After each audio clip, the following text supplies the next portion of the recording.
Mare, alam mo napapadalas yung hilo mo. Di ba dapat magpa-check up ka na? Okay lang ako. Marami lang siguro akong iniisip.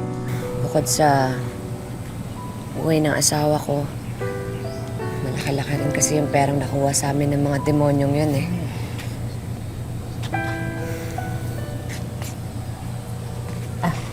Mare, huwag mo na isipin yun. Pera lang yung kikitain mo din yun.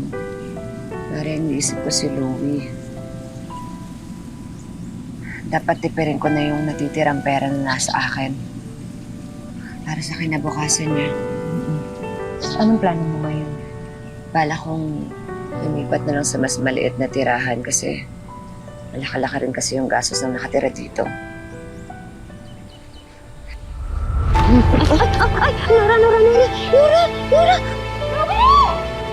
Ida, Beverly! Nay! Nay! Nora, gumising ka, Nora! Nora, ano nangyayari? Excuse me po. Mrs. Alcantara, may nakita po kaming malignant tumor sa utak niyo. We're really sorry to say this po, but you have stage 3 brain cancer. May cancer ako. Doktor, ano pong pwede natin gawin? Actually, kailangan po nating maoperahan ang pasyente sa lalong madaling panahon. Pasensya na po, pero mayroong kamahalan ng magiging operasyon nito. Ibenta na lang natin yung bahay. Tapos, di ba may pera pa doon sa bangko?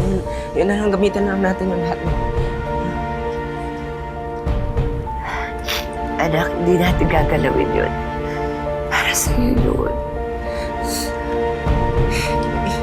Hindi ko naman kailangan ng pera na eh. Ang kailangan ko po ay kayo, Nay.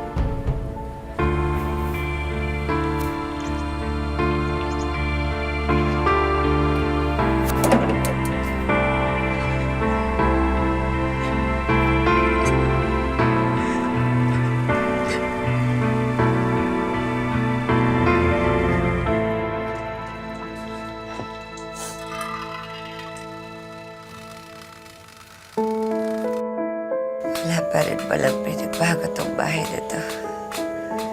Tumutulog pa rin kapag umuulan. Nay, kung may gusto kayo, sabihin nyo lang sa akin. Gusto nyo ba ng, ng makakain? Gusto nyo ba ng paypay? Anak, patawarin mo ang nanay, ha? Kung hindi kita nabigyan ng magandang buhay, naubos lahat ng inipan natin. Dahil sa sakit ko. Hindi lang siguro tayo maswerte. Dalas tayo sa buhay. Hindi totoo yan, Nay. Kahit nung hindi pa tayo nananalo sa loto, swerte na ako, Nay. Kasi kayong dalawa ni tatay yung naging magulang ko.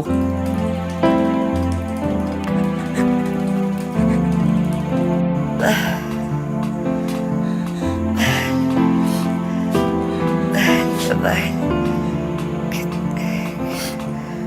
Kita. Mahal din kita, Nay.